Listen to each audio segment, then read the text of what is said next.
박영수 특검팀은 설 당일인 오늘도 최순실 씨의 조카인 장시호 씨를 소환하는 등 수사에 박차를 가하고 있습니다. 특검은 다음 달 둘째 주 박근혜 대통령에 대한 조사를 앞두고 연휴 직후에 청와대에 대한 압수수색에 나설 것으로 알려졌습니다. 취재기자 연결돼 있습니다. 김승환 기자. 네, 특검 사무실입니다. 예.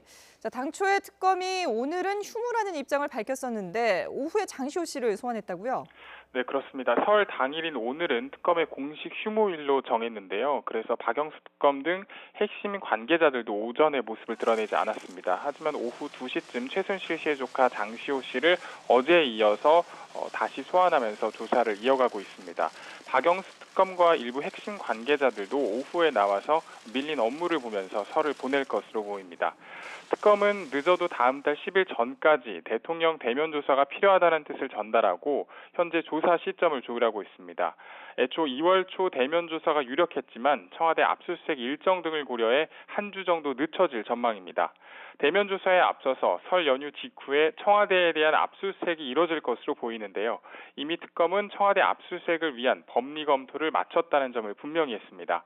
그 대상에는 청와대 경호처와 의무실 등이 포함될 것으로 보이는데요. 앞서 청와대가 군사상의 비밀을 내세워서 검찰의 압수수색 시도를 막았기 때문에 특검은 군사보안과 관계없는 장소에 대해서 선별적으로 압수수색 영장을 청구하는 방안을 고려하고 있습니다. 특검이 여러 차례 청와대 압수수색을 하겠다 이렇게 공표한 만큼 증거인멸의 우려도 있지 않겠느냐는 얘기도 나오는데요. 특검 측은 압수수색을 하게 된다면 증거인멸 여부도 확인할 수 있다면서 압수수색에 대해서 자신감을 보이고 있습니다. 네, 2월 둘째 주에 박 대통령에 대한 대면 조사가 이루어진다면은 어디서 누가 하게 될까요? 네, 아무래도 현직 대통령인 만큼 경호와 예우상의 문제로 특검으로 직접 불러서 조사하기는 어려워 보입니다. 대통령 측에서는 청와대 경내를 선호할 것으로 보이지만 특검은 제3의 장소를 원하는 것으로 전해졌습니다. 누가 대통령 조사를 맡게 될지도 큰 관심인데요. 뇌물 의혹 등을 수사해온 특검보와 부장검사들이 박 대통령을 신문하는 방안이 거론되고 있습니다.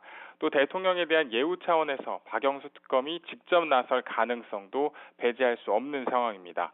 앞서 검찰이 박 대통령의 대면 조사를 추진할 때를 살펴보면 검사장급인 노승건 중앙지검 1차장 검사가 수사팀을 이끌고 부장검사 등 수사 실무 책임자들이 신문하는 방식이 검토됐습니다.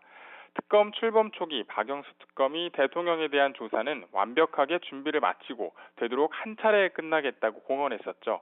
이에 따라 특검이 주로 살펴보고 있는 뇌물 의혹뿐 아니라 블랙리스트와 세월호 7시간의 비밀, 그리고 비선 진료 의혹 등 박 대통령이 연루된 모든 부분에 대해서 전반적으로 추궁할 것으로 보입니다.